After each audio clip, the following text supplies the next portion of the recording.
Bonjour à toutes et à tous. Alors on reprend dans cette vidéo la suite de notre projet sur KiCad et on va maintenant s'intéresser à la couche de fabrication. Alors une petite parenthèse tout de suite sur un oubli de la vidéo précédente. J'ai oublié d'ajouter sur la sérigraphie des informations concernant les borniers.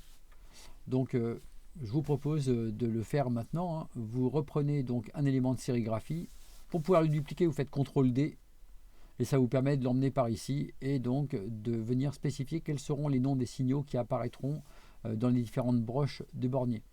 Donc ça c'est quand même utile parce que lorsqu'on va vouloir effectuer des tests, lorsqu'on va connecter des éléments sur cette carte, on saura où aller. Allez, on passe maintenant à la couche de fabrication. Cette couche de fabrication, elle nous permet de préciser auprès d'un assembleur, donc quelqu'un, une société qui va venir implanter les composants sur le circuit imprimé, la position précise des composants. Alors, cette couche de fabrication, pour pouvoir la voir, je vous propose de décocher un certain nombre de couches. Alors ici, les couches de cuivre dessus et dessous. Parmi les éléments qu'on va faire disparaître, on va faire disparaître les pads. Et là maintenant, on voit donc en gris tout ce qui correspond à la couche de fabrication.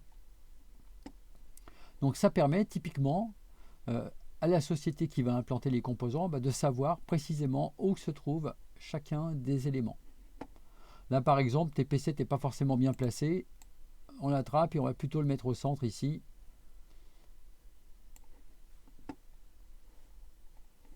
Voilà, c'est le cas pour les points de test. Non, c'est pas ça, moi ce que je veux c'est la couche de fabrication, voilà. Alors c'est pas très heureux parce qu'il y a quelque chose de marqué en fait. Mais on peut vérifier qu'effectivement, pour les borniers, on avait placé ça correctement, donc ça apparaît. Alors il n'est pas forcément utile de les faire tourner ici de façon à ce que ce soit homogène, mais on peut le faire. Bon, globalement, à partir du moment où les empreintes ont été dessinées correctement, cette couche de fabrication, elle s'élabore de façon directe sans aucun souci. Donc le fabricant pourra disposer comme ça des éléments dont il a besoin pour pouvoir implanter les composants. A noter que sur ces couches de fabrication peuvent également apparaître les valeurs. Donc c'est le cas ici lorsqu'on a coché le champ valeur. On verra par la suite ce que ça va donner quand on va vouloir réaliser l'export avec des fichiers Gerber pour voir ce que le fabricant va finalement recevoir.